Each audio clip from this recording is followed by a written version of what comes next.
gentlemen, please welcome into the ring from Birmingham, Frankie Gavin. Birmingham City, stand up, okay? Yo, it's fun time, I said it's fun time, Frankie. If you wanna be the best, you gotta get past me. It's fun time, I said it's fun time, Frankie. If you wanna get it up, bro, just ask me. It's fun time, I said it's fun time, Frankie. If you wanna be the best, you gotta get past me. It's fun time, I said it's fun time, Frankie. If you wanna get it up, bro, just I get my grind on. When I step in the ring, I got one hell of a punch and a venomous sting. As I duck to the right, pick him up when he swings. Cause it's like a game to me, don't I call it knockout kicks. See me on the back foot, hopping round the ring. I move too fast for you, bro, you can't hit a thing. I don't need Red Bull, cause I was born with wings. You better keep your guard up if you're planning to win. As I touch him on his cheek, he's murder she roll. Somebody get his coat, better yet inform his code. Cause his bones against the wall, and he's all out of hole. His whole style was whack, matter of fact, it's all jokes. As I flow to the left, flow to the right. Left, right, left, then you rock your ass tonight. And if you don't get knocked out, then you're getting off that. Cause I move like a snake with one hell of a bite. Look, it's one time, I said it's one time, Frankie. If you wanna be the best, you gotta get past me. It's one time, I said it's one time, Frankie. If you wanna get it up, bro, just ask me. It's one time, I said it's one time. Ladies and gentlemen, our next contest this evening is a special attraction.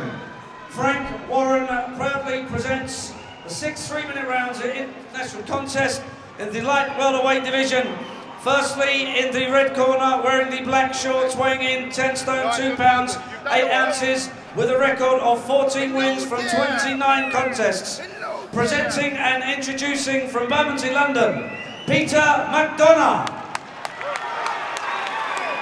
And across the ring in the blue corner, wearing the blue shorts, weighing in 10 stone 4, is a man who stands alone in his amateur achievements.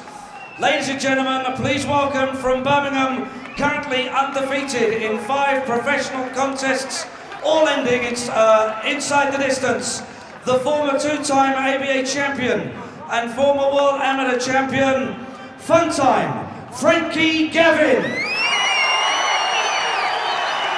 Your referee in charge of the action is Mr. Jeff Hines of Reading, who will now give his final instructions to both boxers. Gentlemen, 6 rounds or less. Protect yourself at all times. Obey my commands at all times. Touch gloves, good luck. Come on, Frankie! Ladies and gentlemen, 6 3-minute rounds. A bit of tension in there tonight between Frankie Gavin and Peter Mcdonagh. Mcdonagh didn't shut up during the introductions. Frankie Gavin gave him some stick back as well. This could be his first real test tonight. The 2007 amateur world champion. Mcdonagh, he doesn't have the best record. He's 14 wins and 15 losses. It's a decent yardstick though. He's only been stopped once, and that was on an injury. He's been in title fights before. He's a real tough man.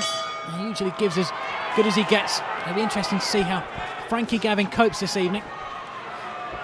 Be interested to hear as well Colin Hart's comments. Good evening, Colin. Good evening, Ian. I mean, Frankie Gavin is a star in the making from what we've seen so far, winning all his fights inside the distance and looking more impressive each time he steps in through the ropes. He could well fight for a world title in about 2 years' time. Well, I think of all the Olympians from the 2008 crop, Gavin only just got to the Olympics before he pulled out of the lightweight competition. He looks the best, doesn't he? Just that a bit more polish. Yes, you don't. I mean, all right, James DeGale won an Olympic gold, and he was world champion. Now, we've won Olympic golds in the past, but none of our fighters have ever won a world amateur championship. He was the first one to do it, Gavin. And as I say, he's a southpaw. He's got a wise head on young shoulders in the ring. He's got a bit of devil about him as well, hasn't he, Colin? You talked to him at a press conference, and some of the boxers are very confident and cocky, and they've got all the sound bites. Frankie Gavin, he's not really got that, has he? He just he looks at you very intensely, and not much chat, but he does it in the ring. Absolutely. Well, so far he has. Good body shot that from Gavin. A right hand to the willowy frame of Mcdonagh. What I like about him is he doesn't waste punches. He doesn't throw wild punches. He every time he throws a punch, he intends to connect with it. It's around this time last year that Gavin made his professional debut. He got roughed up that night, didn't he, Colin? Yes, he did. Well, of course, it's all part of the learning experience, and he learned very quickly that there's a world of difference between amateurs and pros. He's in with a live one tonight in Mcdonagh. He's a very busy fighter, Peter Mcdonagh. He doesn't stop too many opponents, only a couple of stoppages on his record. He does throw a lot of punches. We were watching him against Lee Purdy 15 months ago, and that was a real thriller of a fight. Purdy not a world beater, not a bad fighter, and Mcdonagh took a points decision from him that night. Also holds a win over Michael Gomez. He's been around the houses, Peter Mcdonagh. I think the thoughts were that if Gavin could get a stoppage, it would be very, very impressive. It's been slated for 6 rounds. Referee Jeff Hines is scoring it. 20 seconds of the first left. I think a round for Frankie Gavin, Colin. Oh, yes, certainly. He's landed a good few good left hands as well to the head. But in his early days yet, he's obviously feeling Mcdonagh out, see what he's got and what he hasn't got. And, maybe after the second round, he'll go to work. But, of course, he's trained now by Anthony Farnell, who's got a good stable going there up in Manchester, and Farnell's very impressed with him. Speaking to Farnell, another time Gavin turned pro, and he said he'd heard so many exciting things about him. He was even more excited after he'd had him in the gym. Right, jab, it was almost the polished article, ready to turn pro as soon as Farnell had him ready to fight like a pro. His punching powers come on as well. Up off his stool pretty quickly too. Let's watch some highlights here of the first round. Corners 10 seconds. So one of the body shots that Gavin landed. Right hand there. Came from a long way back, that body shot. The best body shots are the ones that travel 6 inches. So here we go, we're underway in round 2. It's Frankie Gavin in the blue shorts with the Irish tricolour, and Mcdonagh in the black shorts with the Irish tricolour. If you want to criticise Gavin, he does tend to lead himself over and open to counters. He probably takes more shots than he should. And maybe not the hugest puncher as well. More significance the further he progresses, the tougher the contest become. But then if you're an attacking fighter, you're obviously more liable to leave yourself open, because that's what makes Frankie Gavin an exciting fighter, because he is an attacking guy. Pretty plain sailing from so far this evening. Back comes Mcdonagh though. Good body shots there from Gavin. Yeah, he's punching well to the body tonight. You're right, Colin. He hardly wastes a punch, does he? No, he's very composed in there as well. Doesn't miss too often. You can almost see him fighting for a title.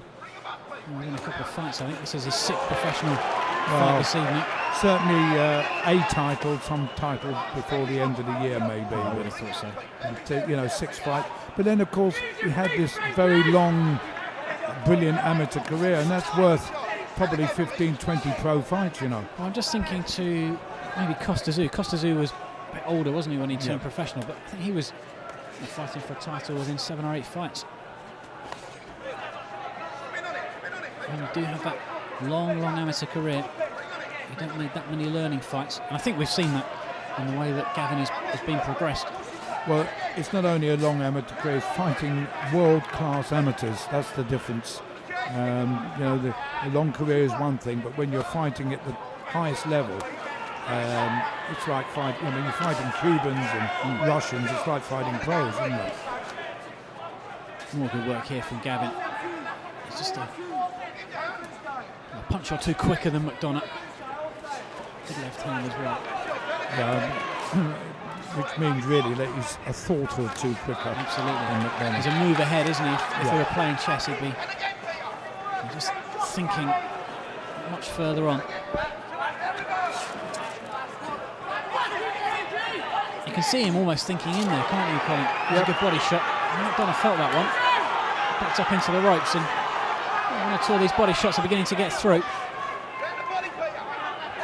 A grimace on McDonagh's face. This is the second round. We're coming towards the end of it.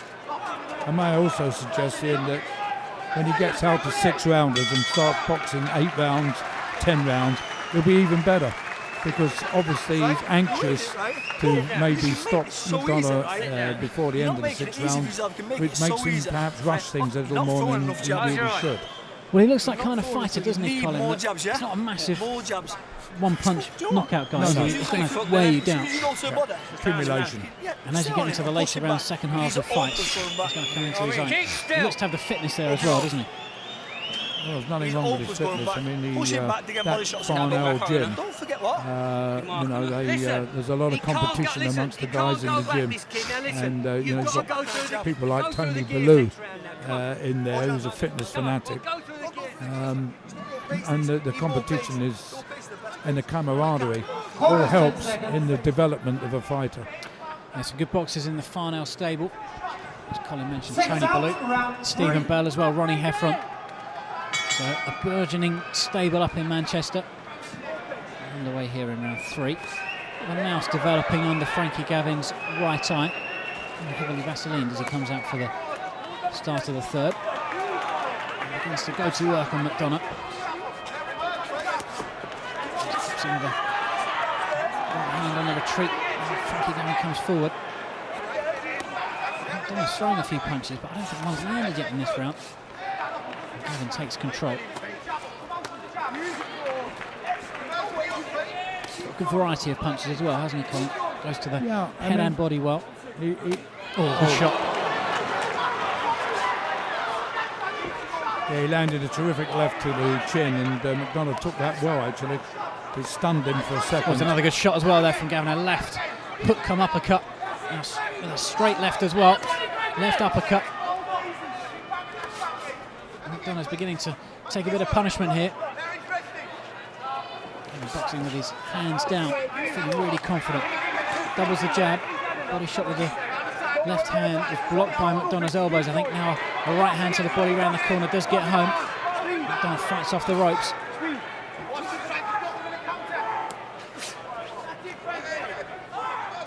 He's tough though, McDonaghh, give him credit, Colin. Oh, sure. And he's come to fight, and he's come to win. Advised or helped even this week by Yuri Geller. I bet he wished he had Mcdonagh in the ring with him tonight as well. Funnily enough, at the press conference, Gavin said that Yuri Geller was more than welcome to get in the ring too. He said he'd have him as well.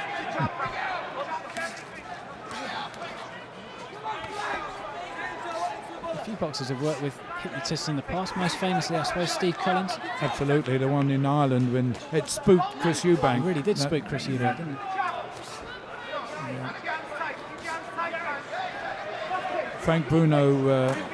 Richard Dunn had a hypnotist as well before he fought Muhammad Ali. But I think Ali hypnotised him. yes, he hypnotised the hypnotist as well. McDonagh's come back in this second half of the third round. Gavin well in control. He's been unable to put a dent in McDonaghh yet. Good hand he landed there as well. McDonaghh took it fine. Oh, good shots there from Gavin. That was good. Lovely combination. Three punch combination. Left, right, left, and all 3 punches landed on the head.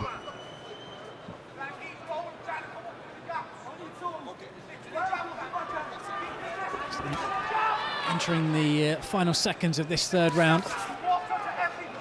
Another one for Gavin. Probably his best of the fight, I would have thought.